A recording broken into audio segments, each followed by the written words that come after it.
Group policy changed the way we think about administering a network, but as it matured over the years, we started to see some challenging aspects of it, and so as it's matured, we started to see new ideas and new additions to it, and a central store is certainly one of those.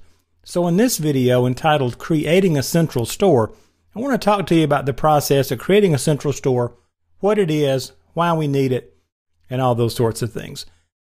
Now, what is a central store? It is nothing more than a centralized location in the domain. It's a standard named location for storing group policy administrative templates. So the next question is, okay, Mark, so what is a group policy administrative template? The best way to describe what it is to describe what it looks like. When you go into that group policy management tool and you start expanding things and then you start to make settings and you see all the options that you can set things at, you're looking at a template. That template is really reaching into the registry, because when you set group policy settings, you're really changing things in the registry. So all this group policy and the tools that you see are really like a facade sitting on top of the registry that allows you to safely make changes there. Now, each GPO is based on an administrative template, and each new operating system introduces all kind of new administrative templates to control various new features. So why do we need a central store? Well, we want to make sure that all administrative templates are available and easily manageable. Now, in the past, the templates kind of got delivered with the new operating system. And it kind of got challenging to make sure that you had all the templates and they were all there and everybody could see them. And if you didn't install the operating system on certain machines, they didn't see the templates, and it just got really confusing.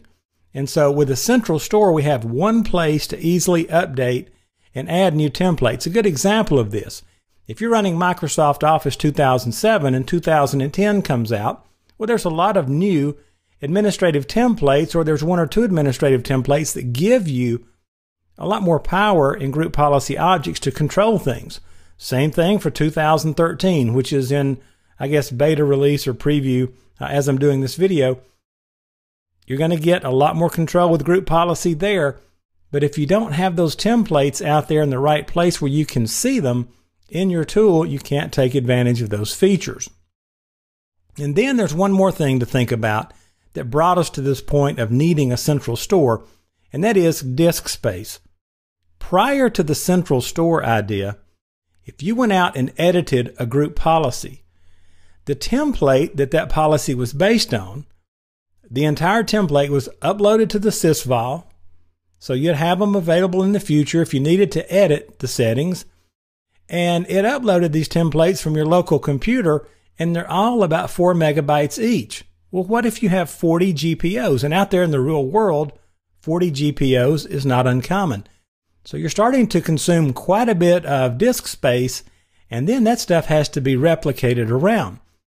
So the central store removes the need to upload the template every time, because now all the templates are in one place, and the operating system knows where to go check for the template when it needs it.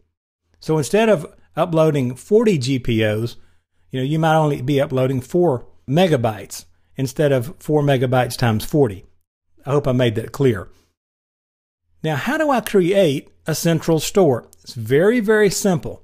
You're going to create a folder named Policy Definition, and it has to be just like that. Policy Definition, one word, spelled that way. And you're going to put it at this location on the C drive in the Windows folder, the sysvol folder, then the lowercase sysvol folder. Then you will put the name of the domain that you're creating the central store for, /policies, and this is your new central store. Now what you want to do is copy all your templates from, for example, in the Windows Server 2012, it'd be from C, Windows Policy Definition. Now notice there's a Policy Definition folder out there at C Windows that it's using by default, but by creating this one in the sysvol tree, this is where the operating system is automatically checking, Active Directory is automatically checking that location to see if you've created a central store. Now, I haven't mentioned the templates. They used to be ADM files. They're now ADMX. They're an XML-based way of expressing these settings, and it's a lot easier to work with. And all of the new templates that come out with operating systems and new versions of software are in this ADMX format. So they're a lot more interchangeable.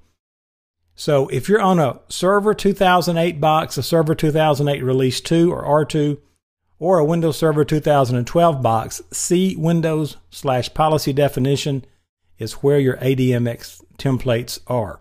And any other templates that you get in the future, just go ahead, copy those templates into that same location, your central store, and then they're available.